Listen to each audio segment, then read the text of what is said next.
അത്യുന്നതനും സർവാധിപനും സർവശക്തനുമായ ദൈവമേ, അങ്ങയുടെ കൃപയും കരുണയും ഞങ്ങളുടെ മേൽ പകരണമേ. ഞങ്ങളെ ആരാധിക്കുന്ന കർത്താവേ, സ്തുതിക്കുന്ന കർത്താവേ, ഉയർന്ന സ്വരത്തിൽ ഞങ്ങൾ കർത്താവേ അങ്ങയെ മഹത്വപ്പെടുത്തുന്ന കർത്താവേ, ഉച്ച സ്വരത്തിൽ ഞങ്ങൾ അങ്ങയെ മഹത്വപ്പെടുത്തുന്ന കർത്താവേ, അവിടുത്തെ കൃപയെ ഒഴുകട്ടെ നിങ്ങൾ പ്രാർത്ഥിക്കുന്നു. അവിടുത്തെ കൃപയെ ഒഴുകട്ടെ നിങ്ങൾ പ്രാർത്ഥിക്കുന്നു. പരിശുദ്ധാത്മാവിന്റെ ശക്തി ഞങ്ങളുടെ മേൽ ഓരോരുത്തരിലേക്കും പകരപ്പെടട്ടെ. പരിശുദ്ധാത്മാവിന്റെ ശക്തി ഞങ്ങളിൽ ഓരോരുത്തരിലേക്കും പകരപ്പെടട്ടെ. നിങ്ങൾ പ്രാർത്ഥിക്കുന്നു, ഞങ്ങൾ പ്രാർത്ഥിക്കുന്നു, ഞങ്ങൾ പ്രാർത്ഥിക്കുന്നു, അങ്ങയെ ആരാധിക്കുന്നു. അതിന് ഫലമെന്ന ആ സ്തോത്രയാഗം ഞങ്ങൾ ഇടപെടാതെ അർപ്പിച്ച് അങ്ങയെ മഹത്വപ്പെടുത്തുന്ന കർത്താവേ, ഞങ്ങൾ സ്തുതിക്കുന്ന കർത്താവേ, ഞങ്ങൾ ആരാധിക്കുന്ന കർത്താവേ, നന്ദി ദൈവമേ. യേശുവേ അങ്ങേക്ക് ആരാധന, യേശുവേ അങ്ങേക്ക് ആരാധന.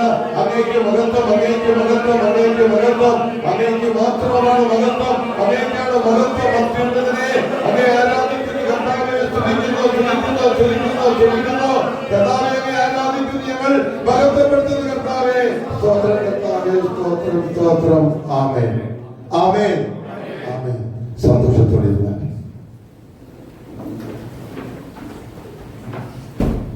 അതേ പ്രിയപ്പെട്ടവരെ, ഒരു അനുഗ്രഹിക്കപ്പെട്ട ഒരു ദിവസം ദൈവം നമുക്ക് ഒരുക്കി തന്നു. നമുക്ക് സമയം ഒട്ടും പാഴാക്കാൻ ഇല്ല. നമുക്ക് സമയം തക്കത്തിൽ ഉപയോഗിക്കുവാൻ ഇടയാകട്ടെ. ദൈവത്തിന്റെ പരിശുദ്ധാത്മാവ് നമ്മളെല്ലാം നിറച്ച് നയിക്കട്ടെ. അല്പം മുമ്പ് നമ്മൾ കേട്ടു, ദൈവത്തിന്റെ ജനം, ദൈവത്തിന്റെ പരിശുദ്ധാത്മാവിനാൽ നയിക്കപ്പെടുന്ന ജനം ഒന്നിനെ കുറിച്ച് അവര് വിചാരപ്പെടേണ്ട, ഒന്നിനെ കുറിച്ച് അവർ വിചാരപ്പെടേണ്ട. എല്ലാം തക്ക സമയത്ത് ദൈവം ചെയ്യും. നമ്മുടെ ജീവിതത്തിൽ പലതിനെ കുറിച്ചും നമുക്ക് ഉൾക്കണ്ടയുണ്ട്, പല വേദനകളും വിഷമങ്ങളും ഉണ്ട്. പക്ഷെ അതെല്ലാം നമുക്ക് കടന്നു വരുമ്പോൾ നമുക്ക് പ്രാർത്ഥിക്കാം. നമ്മളിപ്പോൾ പരസ്പരം പറഞ്ഞെന്ന് വരെ ഇരിക്കും, അതെല്ലാം നമുക്ക് വിട്ടുകളയാം. ദൈവം അവൻ സർവശക്തനാണല്ലോ നമ്മുടെ ദൈവം.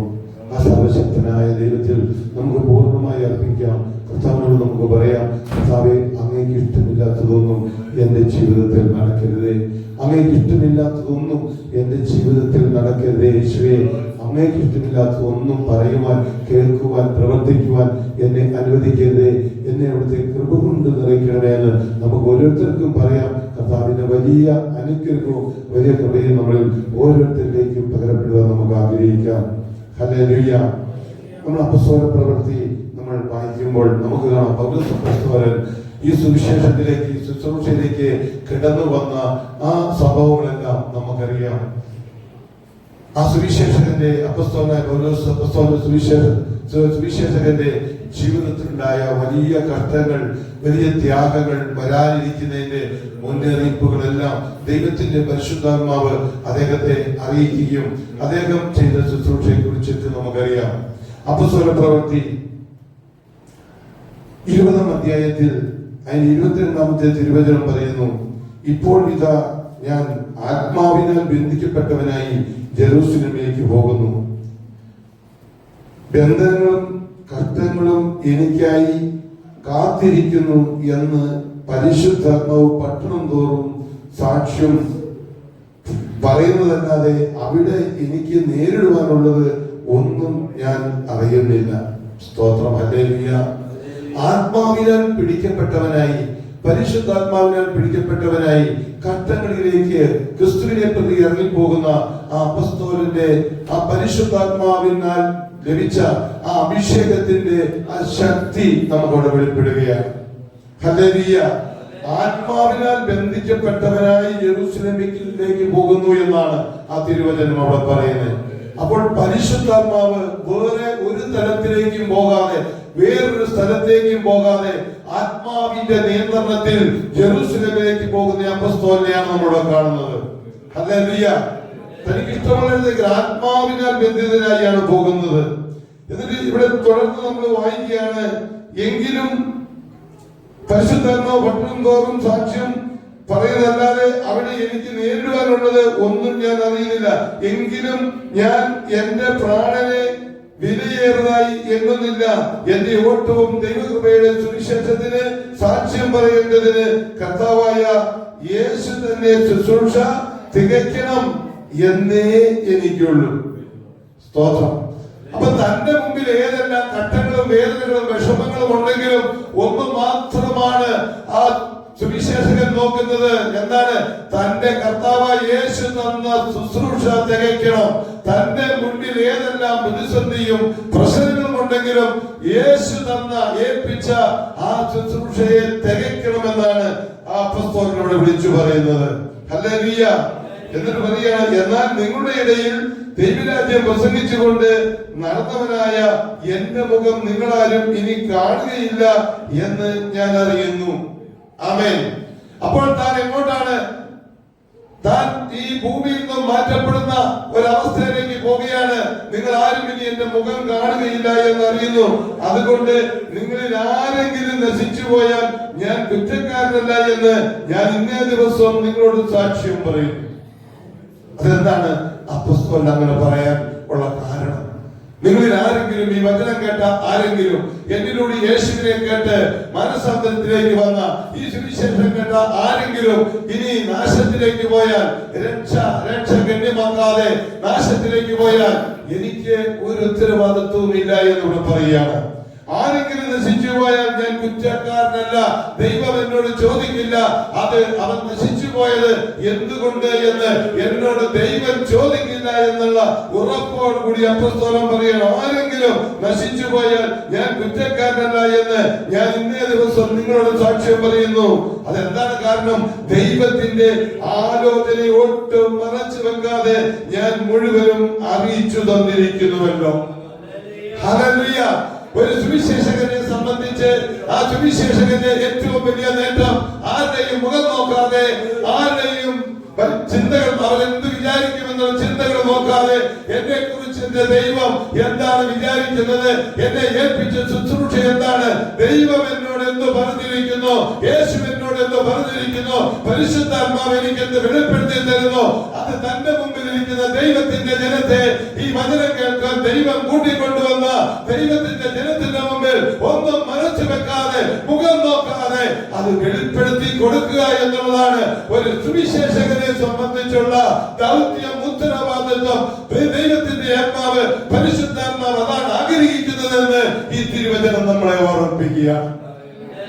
ഹല്ലേലൂയ. ഇവിടെ പറയാണ്, ഇനി ദൈവത്തിന്റെ ആലോചന ഒട്ടും മറച്ചു വെക്കാതെ ഞാൻ മുഴുവനും അറിയിച്ചു തന്നിരിക്കുന്നുവല്ലോ.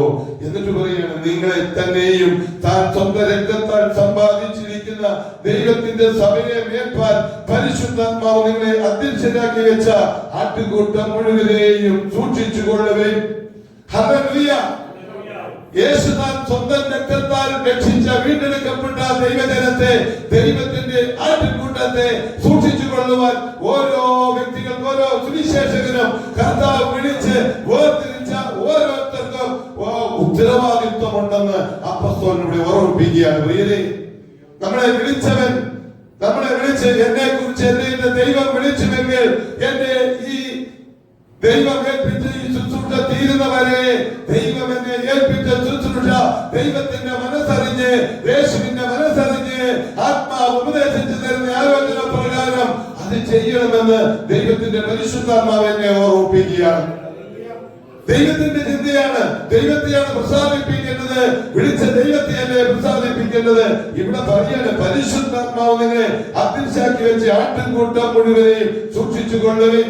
എനിക്ക് ദൈവം തന്ന ആട്ടിൻകൂട്ടം മനസ്സാന്തരപ്പെട്ട് വീണ്ടും ജനിച്ച് പുതിയ സൃഷ്ടിയായി കർത്താവ് സഭയോട് ചേർത്ത് വെച്ച ആ ജനത്തെ, എനിക്ക് ഏൽപ്പിച്ചിരുന്ന ജനത്തെ സൂക്ഷിക്കേണ്ട ഉത്തരവാദിത്വം എനിക്കുണ്ട് എന്ന് ഈ തിരുവചനം എന്നെ ഓർമ്മിപ്പിക്കുകയാണ്.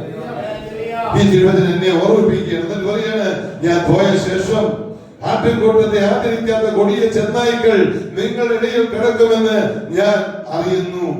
പറയുവാണ്, ശിഷ്യന്മാരെ തങ്ങളുടെ പിന്നാലെ വലിച്ചു കളയുവാനായി വിപരീത ഉപദേശം പ്രസ്താവിക്കുന്ന പുരുഷന്മാർ നിങ്ങളുടെ ഇടയിൽ നിന്ന് എഴുന്നേൽക്കുമെന്ന് പറയുകയാണ്. ഹല്ലേലൂയ. അതുകൊണ്ട് ഉണർന്നിരിക്കാൻ പറയാണ്, പ്രാർത്ഥിക്കാൻ പറയാണ്. ഈ വചനം എന്നോട് പറയാണ്, ഇതാ നിനക്ക് തന്ന, നിന്നെ ഏൽപ്പിച്ച ആട്ടിൻകൂട്ടത്തെ നീ സൂക്ഷിക്കണം. നിന്റെ ഇടയിൽ നിന്ന് തന്നെ, നിന്റെ കൂടത്തിൽ തന്നെ വിപരീത ഉപദേശം, ദൈവവചനത്തിന് വിരുദ്ധമായി വചനം കൊണ്ട് നിന്റെ ജനത്തെ, നിന്റെ ആടിനെ പിടിച്ചുകൊണ്ടു പോകുവാൻ ദുരുപദേശവുമായി കടന്നു വരും. നിന്റെ ആടിനെ സൂക്ഷിക്കേണ്ട ഉത്തരവാദിത്തം നിനക്കാന്ന് എന്നോട് പറയുകയാണ്. ഇങ്ങനെ ശുശ്രൂഷ ചെയ്ത ഓരോരുത്തരോടും ദൈവം പറയാണ്, തന്റെ ആട്ടിൻകൂട്ടത്തെ സൂക്ഷിക്കണം, സൂക്ഷിക്കണം, തന്നെ ഏൽപ്പിച്ച ആ ദൗത്യം പൂർത്തീകരിക്കണം, സൂക്ഷിക്കണം എന്ന് എന്നോട് പറയുകയാണ്. പ്രിയരെ, നമ്മൾ ഓരോരുത്തരും ശുശ്രൂഷയ്ക്കായി കഷ്ടപ്പെട്ട് രായും പകലും ഉറക്കൊഴിഞ്ഞ് നമ്മൾ ഇങ്ങനെ യാത്ര ചെയ്യുമ്പോൾ എന്തുകൊണ്ടാണ്? അത് ദൈവം എന്നെ ഏൽപ്പിച്ച ശുശ്രൂഷ, കർത്താവ് എന്നെ ഏൽപ്പിച്ച ശുശ്രൂഷ പൂർത്തിയാക്കാൻ വേണ്ടിയാണ് ഞാനും എന്നെ പോലുള്ള അനേകരും ഓടിക്കൊണ്ടിരിക്കുന്നത്. പലരും കുറ്റങ്ങളെ പറയും, കുറവുകളെ പറയും, പലരും ഒറ്റപ്പെടുത്തും, പല പ്രശ്നങ്ങളും ജീവിതത്തിൽ ഉണ്ടാകും. പക്ഷെ നമുക്ക് ഒറ്റ ലക്ഷ്യമുള്ളൂ, ഇതാ ഒന്നും മറച്ചു വെക്കാതെ ദൈവത്തിന്റെ ആത്മാവ് പറഞ്ഞ ആലോചനകൾ മുഴുവൻ ഈ ജനത്തിന് വെളിപ്പെടുത്തി കൊടുക്കേണ്ട ഉത്തരവാദിത്വം മുറുകെ പിടിച്ചുകൊണ്ട് ഓടുകയാണ്. സ്തോത്രം, ഹല്ലേലൂയ. ഈ ഓട്ടത്തിൽ പരിശുദ്ധാത്മാവാണ് താങ്ങുന്നത്, ഈ ഓട്ടത്തിൽ പരിശുദ്ധാത്മാവാണ് താങ്ങുന്നത്. ഈ ഓട്ടത്തിൽ നമ്മൾ തളർന്നു പോകാതെ ദൈവത്തിന്റെ പരിശുദ്ധാത്മാവിനാൽ നമ്മൾ നിറഞ്ഞു നിൽക്കണം. നമ്മളെ ഏൽപ്പിച്ച, എന്റെ ഉത്തരവാദിത്വമാണ്, എന്നെ ഏൽപ്പിച്ച, എന്നെ പിന്നെയും ശുശ്രൂഷ ചെയ്യുന്ന മേഖല. ഞാൻ വെള്ളിയാഴ്ച എല്ലാ ദിവസവും വെളുപ്പിന് ഏറ്റവും ഓടുന്നതിന്റെ കാരണം എന്താണ്? എന്നെ ഏൽപ്പിച്ച ഒരു കൂട്ടമുണ്ട് വടകരയിൽ, എന്നെ ഏൽപ്പിച്ച ഒരു കൂട്ടമുണ്ട് കോഴിക്കോട്. അവരെ പരിപാലിച്ച് പുലർത്തേണ്ടത് എന്റെ ഉത്തരവാദിത്വമാണ്.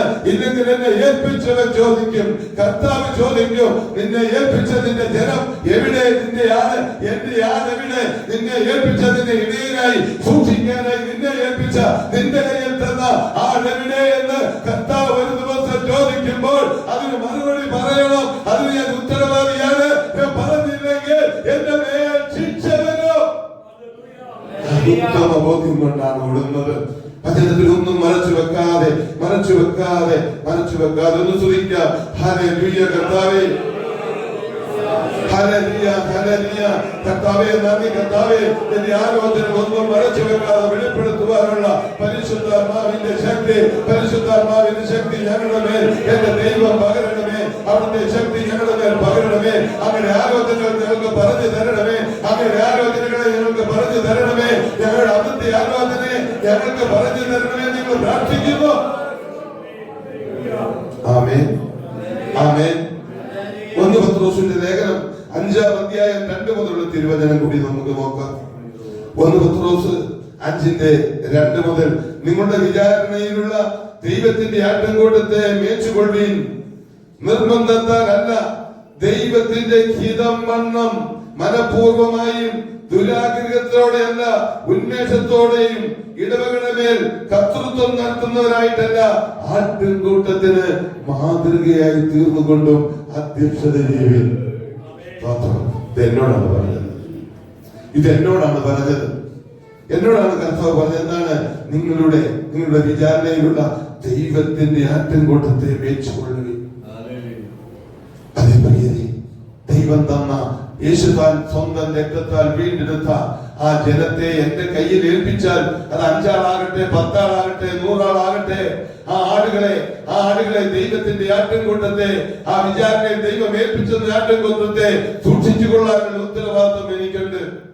എനിക്ക് കണക്ക് കൊടുക്കേണ്ടവരും എനിക്ക് ഒരുപാട് ഉപാധികളും പറഞ്ഞ് എനിക്ക് പിന്മാറാൻ കഴിയില്ല. ദൈവമാണ് ഏൽപ്പിച്ചത്. ഒന്നും അറിയത്തില്ലാത്ത ഇടങ്കയും വലങ്കയും തിരിച്ചറിയാൻ അറിയത്തില്ലാത്ത എന്റെ ദൈവം വിളിച്ചവന്റെ ആത്മാവിനെ തന്ന് അവന്റെ ഈ മറഞ്ഞിരിക്കുന്ന സ്വർഗീയ രഹസ്യങ്ങൾ, ഈ വചനങ്ങൾ വെളിപ്പെടുത്തി ഹൃദയത്തിലും നാവിലും തന്ന് അവൻ എന്നെ അയച്ചുവെങ്കിൽ അത് ലോകത്തോട് പ്രസംഗിക്കപ്പെടുവാനാണ്. അത് മാറ്റം വരുത്താനല്ല, അത് മറച്ചു വെക്കാനല്ല, ആരുടെയും മുഖം നോക്കാനല്ല, സ്വന്തക്കാരുടെയോ ബന്ധുജനങ്ങളുടെയോ സ്നേഹിതരുടെയോ മുഖം നോക്കാനല്ല. ദൈവത്തിന്റെ ആലോചന ഒന്നും മറച്ചു വെക്കാതെ പറഞ്ഞാൽ ദൈവത്തിന്റെ സന്നിധിയിൽ എനിക്ക് പ്രതിഫലം തരും. Hallelujah, hallelujah. ഇവിടെ പറയുവാണ് എന്താണ്? ആട്ടിൻകൂട്ടത്തിന് മാതൃകയായി തീർന്നുകൊണ്ട് അധ്യക്ഷത ചെയ്യുവിൻ. ആട്ടിൻകൂട്ടത്തിന്, ഇടവക സമൂഹത്തിന് ഒരു മാതൃകയായിരിക്കണം ഞാനെന്ന പാസ്റ്റർ. എന്റെ സഭയിലുള്ള ജനത്തിന് മാതൃകയായിരിക്കണം എന്റെ വിശുദ്ധ ജീവിതം. ക്രിസ്തുവിന്റെ യഥാർത്ഥമായ ഒരു സാക്ഷിയായി, ക്രിസ്തുവിന്റെ യഥാർത്ഥ ശിഷ്യനായി ഞാൻ ജീവിക്കണമെന്ന് ദൈവത്തിന്റെ പരിശുദ്ധാത്മാവ് എന്നെ ഓർമ്മിപ്പിക്കുകയാണ്. ഓരോ ദിനവും ഓരോ നിമിഷവും നിന്റെ വായിൽ നിന്ന് പുറപ്പെടുന്ന വാക്കുകൾ കേൾക്കുന്നവർക്ക് കൃപ ലഭിക്കേണ്ടതിന് അല്ലാതെ ആകാത്ത വാക്കുകളൊന്നും എന്റെ വായിൽ നിന്നും പുറപ്പെടാൻ പാടില്ല. എന്റെ ജനത്തെ, എനിക്ക് തന്ന ജനത്തെ കർത്താവിനോട് ചേർത്ത് നിർത്തി അവർക്ക് മാതൃകയായി ഒരു വിശുദ്ധ ജീവിതം നയിക്കണമെന്ന് ദൈവത്തിന്റെ പരിശുദ്ധാത്മാവ് എന്നെ ഓർമ്മിപ്പിക്കുകയാണ്. അട്ടുകൂട്ടത്തിന് മാതൃകയായി തീർന്നുകൊണ്ടും അധ്യക്ഷത ചെയ്യുകയും എന്നാൽ ഇടയശ്രേഷ്ഠൻ പ്രത്യക്ഷനാകുമ്പോൾ നിങ്ങൾ തേജസ്സിന്റെ വാടാത്ത കിരീടം പ്രാപിക്കും. അതേ പ്രിയരെ, ഈ കർത്താവ് പറഞ്ഞ വചനമനുസരിച്ച് വിശുദ്ധ ജീവിതം നയിച്ചില്ലെങ്കിൽ എന്റെ സുവിശേഷ യാത്രയൊക്കെ വ്യർത്ഥമായി തീരും. ഇതനുസരിക്കണം. അല്പം നമ്മൾ കണ്ടു, എന്നെ സ്നേഹിക്കുന്നവൻ എന്റെ വചനങ്ങളെ പാലിക്കും. യോഹന്നാൻ 14:23 വചനം പറയാൻ, എന്നെ സ്നേഹിക്കുന്നവൻ എന്റെ വചനങ്ങളെ പാലിക്കും. കർത്താവിന്റെ ഓരോ വാക്കുകളും വചനങ്ങളും അനുസരിച്ച് ഓരോ ശുശ്രൂഷകരും ഓരോ വിശ്വാസികളും ദൈവത്തിന്റെ വചനങ്ങളെ അനുസരിച്ച് വിശുദ്ധ ജീവിതം നയിച്ചെങ്കിൽ മാത്രമേ ഈ വാടാത്ത കിരീടം, തകർന്നു പോകാത്ത കിരീടം നമുക്ക് ലഭിക്കുകയുള്ളൂ എന്ന് ദൈവത്തിന്റെ വചനം പറയുകയാണ്. ഇടയശ്രേഷ്ഠൻ കർത്താവ് വരുമ്പോൾ കിരീടം തരുമെന്ന് പറയാണ്. ഹല്ലേലൂയ. എന്നാൽ ഇടയശ്രേഷ്ഠൻ പ്രത്യക്ഷനാകുമ്പോൾ നിങ്ങൾ തേജസ്സിന്റെ വാടാത്ത കിരീടം പ്രാപിക്കും. അവണ്ണം ഇളയവരെ മൂപ്പന്മാർക്ക് കീഴടങ്ങിയിരിപ്പിൻ. വിശ്വാസികളെ, നിങ്ങൾ പാസ്റ്റർക്ക് കീഴടങ്ങിയിരിപ്പിൻ. ഹല്ലേലൂയ. കീഴടങ്ങിയിരിപ്പിൻ. എങ്ങനെ കീഴടങ്ങിയിരിക്കുവാനാ പറയുന്നത്? മൂപ്പന്മാർക്ക് കീഴടങ്ങി എല്ലാവരും തമ്മിൽ കീഴടങ്ങി താഴ്മ ധരിച്ചുകൊള്ളുമെന്നാണ് കർത്താവ് പറഞ്ഞത്. എല്ലാവരും കീഴടങ്ങി, ദൈവത്തിന് കീഴടങ്ങി താഴ്മ ധരിച്ച് ഒരു എളിയ മനുഷ്യനായി തീരണം. ഹല്ലേലൂയ, ഹല്ലേലൂയ, ഹല്ലേലൂയ, ഹല്ലേലൂയ, ഹല്ലേലൂയ. ഈ കഴിഞ്ഞ ദിവസം എനിക്ക് ഒരാളൊരു വീഡിയോ അയച്ചു തന്നു. ചെറിയൊരു വീഡിയോ. ഓണത്തിന് കുട്ടികൾ കസാരകളിൽ നടത്തുന്നു. ചെറിയ പിഞ്ചു കുഞ്ഞുങ്ങൾ, അംഗനവാടി പഠിക്കുന്ന കുഞ്ഞുങ്ങൾ, ആ കുഞ്ഞുങ്ങളെ കസാരകളി നടത്തുമ്പോൾ വട്ടം കറങ്ങുമ്പോൾ ഓരോ സമയം വരുമ്പോൾ നിങ്ങൾക്കറിയാമല്ലോ കസാരകളി. ആ ഒരു കസാര എടുത്തു മാറ്റി കഴിഞ്ഞിട്ടാണ് വട്ടം കറങ്ങി വരുമ്പോൾ ഒരാൾക്ക് കിട്ടാതെ വരും. അങ്ങനെ 4 കുട്ടികൾ ഒന്നിച്ച് വട്ടം കറങ്ങുമ്പോൾ 3 കസാരയേ ഉള്ളൂ. ഒരു മോന് കസാര കിട്ടിയില്ല. അവൻ അപ്പുറത്തായി പോയി. അവൻ ഇരിക്കാൻ നോക്കുമ്പോൾ അപ്പുറത്തേക്ക് കിട്ടിയിരുന്നു. അവൻ വിഷാദനായി നോക്കുമ്പോൾ അവന്റെ കൂട്ടുകാരൻ അവനെ തിരിഞ്ഞു നോക്കുമ്പോൾ അവന് കസേര കിട്ടിയില്ല. അവൻ വിളിച്ച് അവന്റെ അടുത്തിരുന്ന കസേരയിൽ ഇരിക്കാതെ അവൻ വിളിച്ച് അവൻ ആ കസേരയിൽ ആ കുഞ്ഞിനെ ഇരുത്തുന്നത് കണ്ടു. ഒരുപാട് അഭിനന്ദനങ്ങൾ ആ കുഞ്ഞിന് ലോകത്തിൽ നിന്ന് ലഭിക്കുന്നത് കണ്ടു. ഞാനത് 2-3 പ്രാവശ്യം ഇങ്ങനെ കണ്ടു. ഞാൻ ആ കുഞ്ഞിന്റെ മനസ്സിനെ ഓർത്ത് ഞാൻ ദൈവത്തെ മഹത്വപ്പെടുത്തി. അപ്പോൾ എന്റെ ഉള്ളിൽ വന്ന വചനം, ശിശുക്കൾ എന്റെ അടുക്കൽ വരട്ടെ, അവരെ തടയണ്ടെന്ന് യേശു പറഞ്ഞു.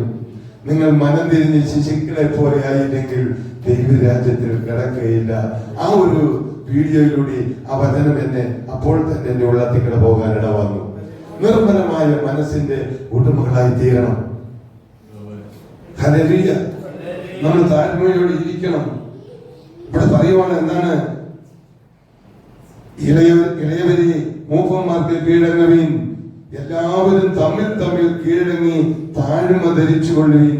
ദൈവം നിഗളിയോട് എതിർത്ത് നിൽക്കുന്നു, താഴ്മയുള്ളവർക്ക് കൃപ നൽകുന്നു. ആമേൻ. അപ്പൊ ദൈവം എന്താണ്? നെഗളിയോട്, അഹങ്കാരിയോട് ദൈവം എതിർത്ത് നിൽക്കുന്നു. ദൈവം എതിർത്ത് നിൽക്കുന്നു.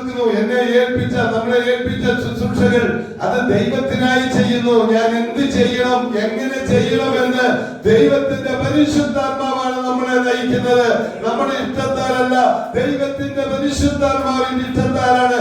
ദൈവത്തിന്റെ ആത്മാവ് പറയുന്നത് പോലെയാണ് നമ്മൾ നടക്കുന്നത്. ആമേൻ, ആമേൻ.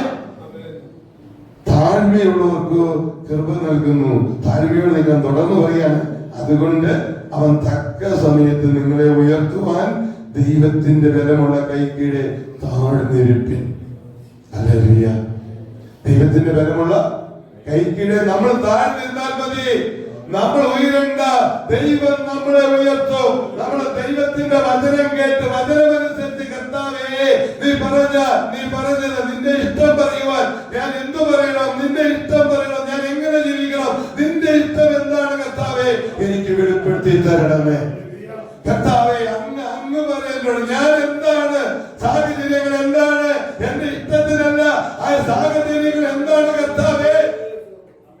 ദൈവം നമുക്ക് സാഹചര്യങ്ങളെ ഒരുക്കുകയാണ്. ഞാൻ എന്ത് ചെയ്യണമെന്ന് എന്നെ കുറിച്ച് ദൈവാത്മാവിനാൽ നടത്തപ്പെടുന്നവർ ദൈവത്തിന്റെ മക്കളാണ്. ഞാൻ എന്ത് ചെയ്യണമെന്ന് ദൈവത്തിന്റെ പരിശുദ്ധാത്മാവാണ് തീരുമാനിക്കുന്നത്. ഓരോ ദൈവവൈദ്യന്റെയും ജീവിതം ക്രമീകരിക്കേണ്ടത് ദൈവത്തിന്റെ പരിശുദ്ധാത്മാവാണ്. നമ്മൾ എന്ത് ചെയ്യണമെന്ന് ദൈവത്തിന്റെ പരിശുദ്ധാത്മാവാണ് നമ്മുടെ ജീവിതം നിയന്ത്രിക്കേണ്ടത്. പരിശുദ്ധാത്മാവിനായി നമുക്ക് വിട്ടുകൊടുക്കണം. നമ്മുടെ ഇഷ്ടങ്ങളൊന്നും വേണ്ട. നമ്മൾ പാടുന്നില്ലേ, എന്റെ ഇഷ്ടങ്ങളൊന്നുമേ വേണ്ടേശുവേ,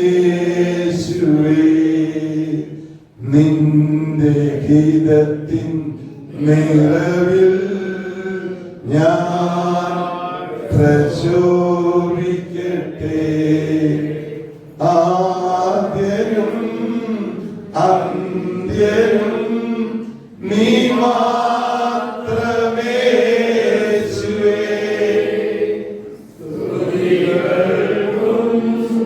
പുകഴ്ചയ്ക്കും യോഗ്യനേ യേശുവേ. Hallelujah, hallelujah. ആമേൻ. ഹല്ലേലൂയ പറയുമ്പോൾ നമ്മളെ തന്നെ മതിമറന്ന് ആ സ്വർഗത്തിലേക്ക് നമ്മളെ സമർപ്പിച്ചുകൊണ്ട് പൂർണ്ണമായി ദൈവത്തിന് കൊടുത്തുകൊണ്ട് വേണം നമ്മുടെ ഹല്ലേലൂയ ഉയരുവാൻ. നമ്മളെ തന്നെ മറന്നുകൊണ്ട് പൂർണ്ണമായി ക്രിസ്തുവിന് നമ്മളെ ഏൽപ്പിച്ചുകൊണ്ട് പൂർണ്ണമായി കർത്താവിന് നമ്മളെ ഏൽപ്പിച്ചുകൊണ്ട് വേണം നമ്മൾ ഹല്ലേലൂയ പറയുവാൻ.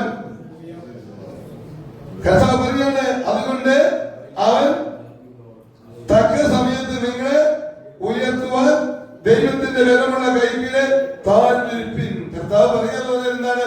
പരിശുദ്ധാത്മാവാണ് ഇവിടെ എഴുതപ്പെട്ടിരിക്കുന്നത്. ഈ വചനം പരിശുദ്ധാത്മാവിനാലാണ് എഴുതപ്പെട്ടിരിക്കുന്നത്. ഇപ്പൊ പരിശുദ്ധാത്മാവാണ് നമ്മളോട് പറയുന്നത്, കർത്താവാണ് നമ്മളോട് പറയുന്നത്. ഹല്ലേലൂയ. താഴ്ന്നിരിപ്പിൻ, അവൻ നിങ്ങൾക്കായി കരുതുന്നതാകയാൽ നിങ്ങളുടെ സകല ചിന്താകുലവും അവന്റെ മേൽ ഇട്ടുകൊള്ളുവേൻ. ആമേൻ. ഹല്ലേലൂയ. സകല ചിന്താകുലവും അവന്റെ മേൽ ഇട്ടുകൊള്ളുവേൻ. നമ്മുടെ സകല സങ്കടങ്ങളും സകല ദുഃഖങ്ങളും നമ്മൾ വിട്ടു എന്നിട്ട് പറയാണ്, നിർമ്മതരായിരിപ്പിൻ, ഉണർന്നിരിപ്പിൻ.